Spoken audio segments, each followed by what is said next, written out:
One facility, one strike, one production line, destroyed. At approximately 2:47 local time, Iranian ballistic missiles struck the Rafael Advanced Defense Systems manufacturing complex outside Haifa. Buildings collapsed. Production infrastructure burned.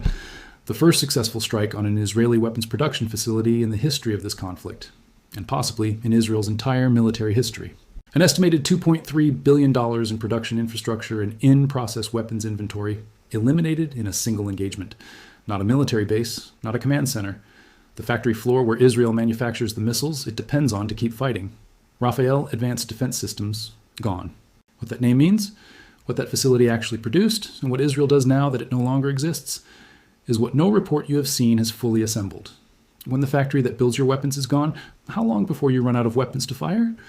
Israeli defense officials confirmed a strike on an industrial site in northern Israel. They did not confirm which industrial site. They did not have to. The missile signature, the location, and the immediate information lockdown told analysts everything within the first hour. Every major outlet reported the strike and called it significant. Not one of them explained what Rafael Advanced Defense Systems actually produces, or what losing that production capacity means for Israel's ability to continue offensive operations. Israeli military censorship law prohibits domestic media from reporting on weapons, stockpile levels, production capacity, or manufacturing timelines. That blackout covers precisely the information that matters most right now. What they told you publicly was that an industrial facility was struck. What was actually destroyed was the industrial heartbeat of Israel's entire remaining offensive capability. What I'm going to show you is the production reality that Israel's censorship laws exist specifically to prevent becoming public. Over the next 12 minutes, I'm going to show you exactly what the Rafael Advanced Defense Systems facility actually produces, why it cannot be replaced by imports on any timeline that matters to this conflict, and which specific weapon systems just lost their only domestic production source. Why Iran chose this target now, and what the strike timing reveals about Iranian intelligence penetration of Israeli industrial security. And why the single strike may have started a countdown on how long Israel can continue sustained offensive operations before its precision weapons inventory reaches a threshold it cannot recover from during active conflict. What follows changes how this war looks from here forward. This is the kind of production-level analysis that mainstream conflict coverage will never go near. Subscribe and like if this is the depth you are looking for. It keeps this analysis independent. Now, here's the official record. Here's what the Israeli Defense Forces officially confirmed in the hours following the strike. Ballistic missiles struck industrial infrastructure in northern Israel. Multiple impact points were confirmed across the facility. Damage assessment remains ongoing. Israeli air defenses engaged incoming projectiles, with partial interception reported. That is the complete official statement. No identification of which facility was struck. No acknowledgement of what that facility produces. No assessment of what production capacity was lost, or what the restoration timeline looks like. No explanation of why partial interception still allowed multiple warheads to reach their targets. Nothing.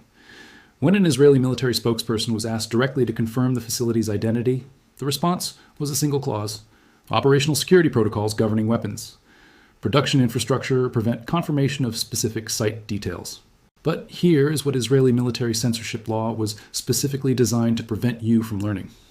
Israeli law makes it illegal for domestic journalists to report on weapons stockpile levels or production capacity, which means the information you're about to receive is information the Israeli public itself is legally prevented from accessing through any domestic media source. The facility they would not name is Rafael Advanced Defense Systems. And once you understand what Rafael actually produces, the reason for that silence becomes immediately clear. Rafael Advanced Defense Systems was not a defense contractor in the conventional sense. Founded in 1948 as the Israeli Armament Development Authority, established the same year as the state itself, it grew into Israel's second largest defense company, with annual production output estimated at $3.2 billion and a primary manufacturing site at Haifa covering approximately 1.2 million square feet of precision weapons production floor space. That floor space is now destroyed. What was produced there matters more than the building that housed it. Tamir interceptor missiles, the munition that Iron Dome fires at incoming rockets and drones, roll off the Rafael production line at a rate of several hundred per month, at a unit cost of approximately $50,000 each. David's Sling stunner interceptors, which engage medium and long-range ballistic threats, were also manufactured at this facility at approximately $1 million per missile. Spike NLOS precision guided anti-tank missiles, Israel's primary ground strike tool, at approximately $500,000 per round. The Python and Darby air-to-air missile families, all of them, one facility. Under surge production conditions, a single Tamir missile requires 6 to 8 weeks from raw materials to completed interceptor. That timeline is now irrelevant because the production line that runs it no longer exists. Most people assume Israel can simply order replacement interceptors from the United States, the way a military resupplies conventional ammunition.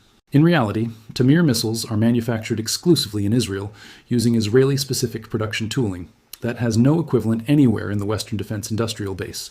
There is no American stockpile to draw from. There is no NATO substitute. The production gap this strike created is not a logistics problem. It is a manufacturing problem. Here is what should concern Israeli defense planners above everything else. Iron Dome batteries are firing Tamir missiles at current engagement rates that only the destroyed Rafael facility was domestically equipped to replenish. Every interception from this point forward draws from a stockpile with no active production line behind it. Iranian ballistic missiles, valued at approximately $3 to $5 million, struck a facility representing $2.3 billion in production infrastructure and an estimated $800 million in-process weapons inventory. That cost-exchange ratio makes every previous engagement in this conflict look economically balanced by comparison. This production exclusivity detail is the single most important fact about this strike.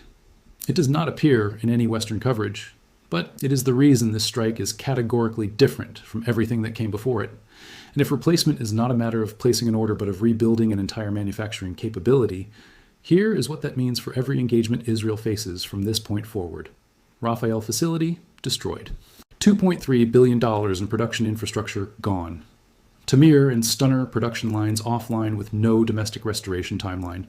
The in-process inventory, missiles weeks from completion, eliminated alongside the machinery that would have built the next batch. But here is what makes this different from destroying weapons already in the field. Every Iron Dome battery currently protecting Israeli population centers fires Tamir interceptors. Every Tamir fired tonight is now one fewer that can be replaced on any operationally relevant timeline. Each Iranian missile wave from this point forward costs Israel more than it costs Iran. Not in the engagement itself, but in the irreplaceable inventory consumed defending against it. Iran can manufacture more missiles. Israel, as of this strike, cannot manufacture more Tamirs. This consequence does not appear in any Western analysis of this engagement, and it gets worse. Israeli offensive operations depend on Spike NLOS missiles for precision ground strike capability. David's Sling Stunner missiles constitute Israel's primary intercept layer against medium-range ballistic threats. Both production lines were housed in the Rafael facility. Offensive and defensive capability are now degrading simultaneously on parallel curves with no domestic source capable of bending either trajectory upward. But that's not the worst part. American emergency resupply cannot solve a manufacturing problem. Congressional resistance to unlimited Israeli weapons transfers has constrained both previous and current administrations. And the specific systems Israel needs most, Tamir, Stunner, exist in no American stockpile. Allies cannot transfer what they have never produced. Here is where it becomes catastrophic. Global defense markets registered the Rafael strike within hours. Shares in Western missile manufacturers surged as analysts priced in emergency production contracts that will require 18 to 24 months to deliver finished product. For 18 to 24 months, Israel defends itself on existing inventory alone. That inventory is being consumed right now, engagement by engagement, with no production line running behind it. So the question being wargamed right now, in the Defense Ministry in Tel Aviv, in the Pentagon's Israel desk, and in emergency sessions at Lockheed Martin and Raytheon, is what Israel does with the inventory it has left.